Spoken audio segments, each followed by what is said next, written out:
बूढ़ी औरत ने अभीरा को बताया 20 साल पुराना गीतांजलि का सच। जी हाँ दोस्तों, सीरियल यह रिश्ता क्या कहलाता है में अभीरा के सामने जेल में ऐसा अतीत आएगा जो अभीरा के होश उड़ा देगा, और वह किसी और से नहीं गीतांजलि से जुड़ा होगा। वह अनजान औरत जो अभीरा की हेल्प कर रही है, अभीरा और मायरा के लिए उसका लेटर भी बचाती है जो मायरा ने लिखा था, और उन कैदियों से बचाने की पूरी कोशिश करती है। वहीं पर अभीरा पूरी तरह से बिखर जाती है, उसकी हिम्मत भी बनती है, और वह बूढ़ी माँ अब यहाँ पर अभीरा कोई ऐसा आदत बताएगी जो उसकी होश उड़ा देगा।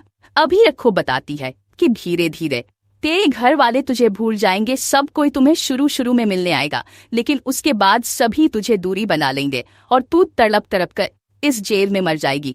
इसके बाद अभी तक पूरी तरह से डर जाती है, और अभीरा के सामने वह बुढ़ी औरत फूट फूट कर रोती नजर आती है। अभीरा से संभल की कोशिश करते हैं, जिसके बाद रहती है कि मैं यह सब कुछ इसलिए कह रही हूँ कि क्यों मेरे साथ यही सब कुछ हो गया है।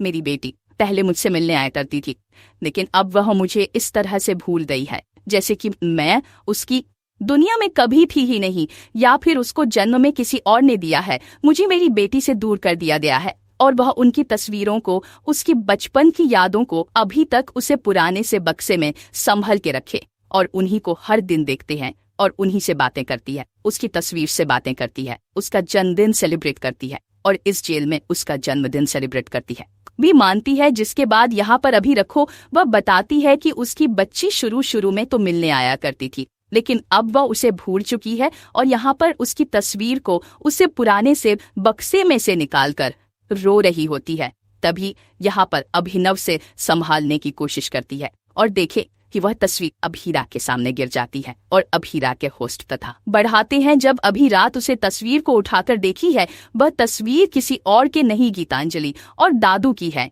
जी हाँ दोस्तों, अपकमिंग ट्रैक में देखने को मिलेगा कि उसमें दादू को अभीरा पहचान जाती है, और यहाँ पर वह कहते कि इनका आपसे क्या रिश्ता है। इसके बाद वह बताती है कि इनका आपसे क्या रिश्ता है। इसके बाद वो बताती है और तो अभीरा को बताएगी ऐसा सच जिसके होश उड़ा देगा। उसके बाद यहाँ पर बताएगी कि कैसे दादू ने उसे पर उसके पति की मौत का इल्जाम लगाया था, उसकी बच्ची को भी उसे छीन लिया।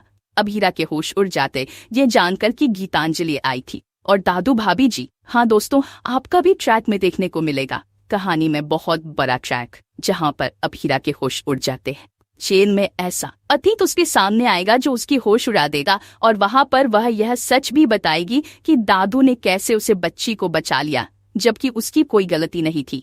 लेकिन हमने मेरी बच्ची को बचाते हुए ही मेरे पति का एक्सीडेंट हुआ था, जबकि मेरे ससुर ने मेरे ऊपर गलतफहमी का इल्जाम लगा दिया कि उनकी मौत मेरी वजह से हुई है, और इसलिए मेरी बच्ची को भी मुझसे दूर कर दिया। इतने सालों से मैं अपनी बच्ची को देख भी नहीं पाई हूँ, और मुझे लगता है कि मैं भी यहीं पर जिस तरह से तड़प तड़प के रो रही हूँ और मर जाऊंगी एक दिन में जेल की 4 दीवार में, इस तरह तुम भी मर जाएगी।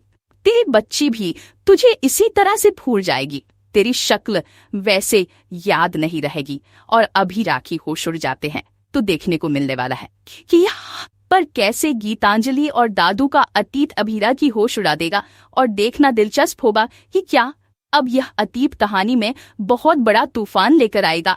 तो देखना दिलचस्प होने वाला है। दोस्तों, क्या आप लोग एक्साइट से देखने के लिए कमेंट करके जरूर बताएं।